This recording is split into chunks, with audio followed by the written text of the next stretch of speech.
Hi, guys. So today I wanted to speak about leadership, and this seemed to be a topic that I'm often speaking about. And when people ask me what my life is about and what I do, my answer is often leadership and tantra, and those things can seem quite far away from each other, but for me they are really about how to approach life, and both have to do with responding to life.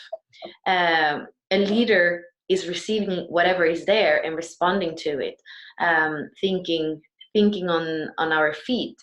For whatever situation is there, we have a direction, we go somewhere.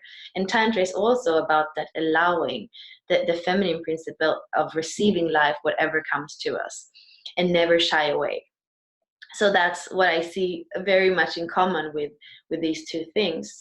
And right now we passed out of Gene Key 31, and we're going into Gene Key 7 next week. So this is a channel between the throat and the G center that expresses leadership. It's a collective, it's in the collective circuitry. So it's the kind of leadership where the people, the collective, choose the leader. And you could say it's the reluctant leader. It's kind of the leader we push to take the leadership role.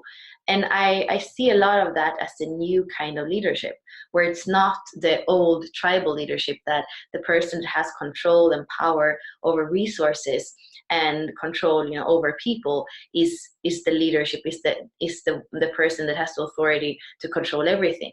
This is much more what's coming, where actually the voice is not enough.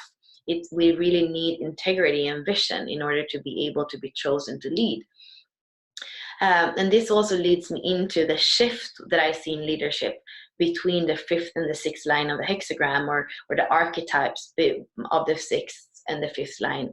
So when we speak about the fifth line, we know there is the leader that has the solutions, that is the fixer. But it's very much like the mental understanding of how we can fix things. It's not necessarily the universal truth. It's just the truth that that person sees in that moment.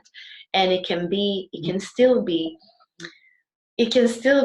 quite tribal, quite selfish, and it doesn't necessarily serve the whole. That's how we could see, especially the shadow frequency of it.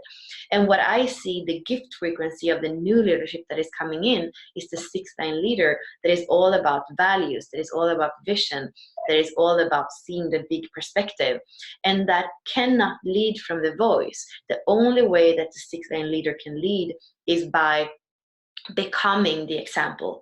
So it's really the role modeling of where we're going. So the key word is integrity. We have to walk our talk, otherwise we can never lead, otherwise we can never be chosen.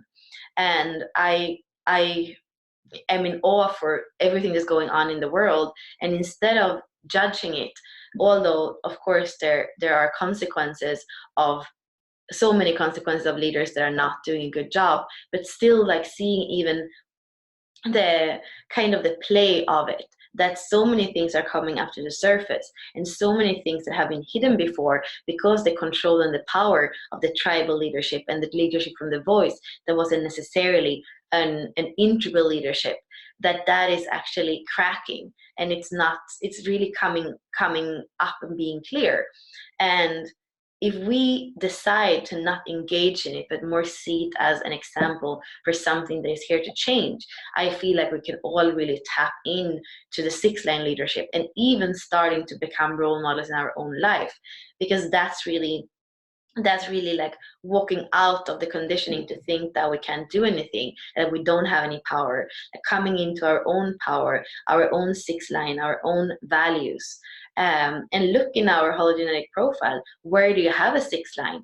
And in those spheres, you are really a visionary. You are somebody who can start to walk in integrity, something that hasn't been walked before. So this, for me, is really an invitation for us to go into our own leadership, and just to play with it, use our six lines and see, where am I a leader? Where am I a role model? Where can I really, where do I have everything to be in integrity? And to start walking that and inspiring. That's the self leadership, I feel, is the future leadership. So thank you.